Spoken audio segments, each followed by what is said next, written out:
UP विधानसभा में सपा विधायक पल्लवी पटेल ने भ्रष्टाचार और प्राविधिक शिक्षा विभाग के मुद्दे पर बीजेपी सरकार को घेरा। बजट सत्र के दौरान उन्होंने सीएम योगी से लेकर पीएम मोदी तक पर तंज कसे। मान्यवर, आप क्या संदेश देना चाहते हैं उत्तर प्रदेश की जनता को?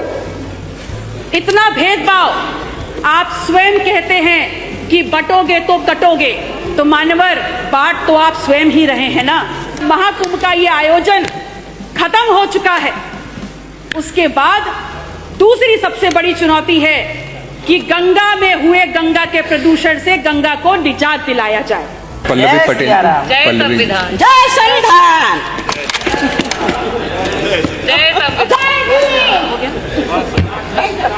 धन्यवाद अधिष्ठाता महोदय।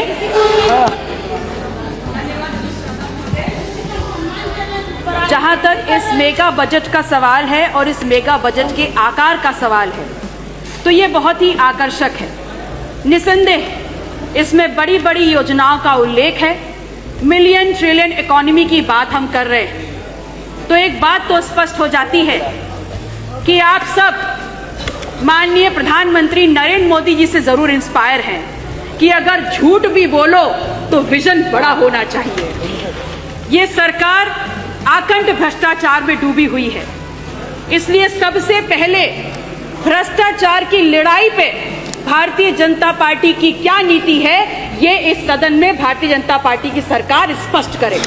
और ये बात मैं इसलिए बोल रही हूं क्योंकि समाज का चाहे कोई भी अंग हो, चाहे विकास का कोई भी आयाम हो, लेकिन भ्रष्टाचार एक ऐसा दीमक है जो साथ रहते रहते धीमे धीमे पूरे समाज को खा करके खोखला करने का काम करता है। और मुझे समझ में नहीं आता, बहुत दुर्भाग्यपूर्ण है ये कि जिस भी मजबूरी से भ्रष्टाचार और भ्रष्टाचारियों को आप परिश्रय दे रहे हैं, मैं नेता सदन से कहना चाहती हूं कि इसका सीधे सीधे असर पूरे 25 करोड़ लोगों के हितों को प्रभावित करता है। खुलेआम मैंने ये मुद्दा इस सदन में उठाया, तमाम साक्ष्य, तमाम प्रपत्रों के साथ। प्राविधिक शिक्षा विभाग के कर्मचारी भी चिल्ला चिल्ला कर कह रहे थे, लेकिन आप उस पर कार्रवाई नहीं करेंगे, आप उस पर बात नहीं करेंगे, और अगर सवाल पूछो तो नेता सदन क्रोधित हो जाते हैं। ठीक है, हम अपना दल बहुत छोटा दल है, लेकिन ये मुद्दा ऐसा भी नहीं है कि आपके डर से हम चुप हो जाएं। क्या ये भ्रष्टाचार नहीं है कि जहां तमाम धार्मिक स्थलों के लिए आप पैसे का आवंटन कर रहे हैं, वहां भगवान महावीर के 24 के 24 तीर्थंकरों के लिए, बौद्ध स्थलों के लिए, नानक देव के तमाम गुरुद्वारों के लिए, कबीर की किसी बैठकी के लिए आपने पैसे का आवंटन नहीं किया है। मान्यवर, मुझे बोलने दीजिए, उसके बाद बोलिए। No, please don't disturb in between, don't disturb in between, no, don't disturb in between, you have no right, absolutely no right. आप अपने मौके पे बोलिएगा, मैं बोल लूं उसके बाद बोलिएगा, मैं बोलूं उसके चलिए, बाद ठीक बोलिएगा, है विजय जी, मैं बोलूं उसके बाद बोलिएगा।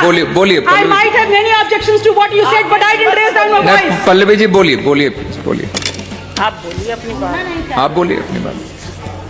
मान्यवर, आप क्या संदेश देना चाहते हैं उत्तर प्रदेश की जनता को?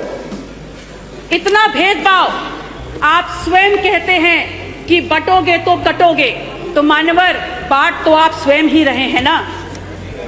महाकुंभ का एक आयोजन हुआ जो हम सभी के लिए, चाहे सत्ता पक्ष के लोग हों चाहे विपक्ष के लोग हों, बड़ा ही गौरव देने वाला विषय है। और स्वयं सरकार ने आगे बढ़ करके इसमें व्यवस्थाओं करने की जिम्मेदारी ली थी, और ये एक बहुत बड़ी चुनौती भी थी जिसमें सरकार पूर्णतः विफल हुई। और अब जब महाकुंभ का ये आयोजन खत्म हो चुका है, उसके बाद दूसरी सबसे बड़ी चुनौती है कि गंगा में हुए गंगा के प्रदूषण से गंगा को निजात दिलाया जाए। हम आपसे कहना चाहते हैं कि गंगा भारत का प्राण है, गंगा भारत की विभिन्न संस्कृतियों का आधार और भारत की आध्यात्मिक यात्रा का साक्षी है।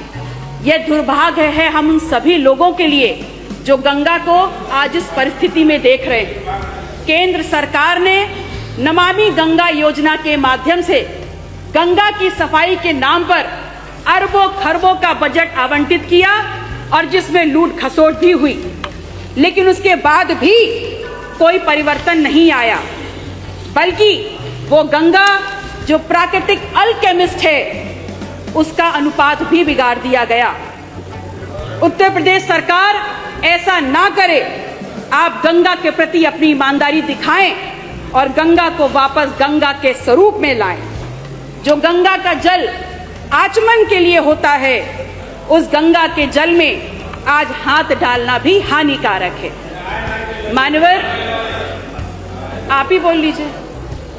बोलो आप बोलो, बोलने दीजिए भाई। भारत अर्थात इंडिया एक कृषि प्रधान देश है और महत्वपूर्ण तथ्य यह है मान्यवर कि उत्तर प्रदेश जैसे विशाल और कृषि प्रधान राज्य में, जहां जनसंख्या का 2/3 से भी ज्यादा हिस्सा खेती से जुड़ा हुआ है, आज वही किसान परेशान है खाद DAP के लिए, वही परेशान है आज बीज ना मिलने से, आवारा पशुओं के आतंक से परेशान है, तो रात दिन बढ़ते कर्ज से परेशान है, मजबूर है खेती छोड़ने के लिए और अंततः आत्महत्या करने के लिए।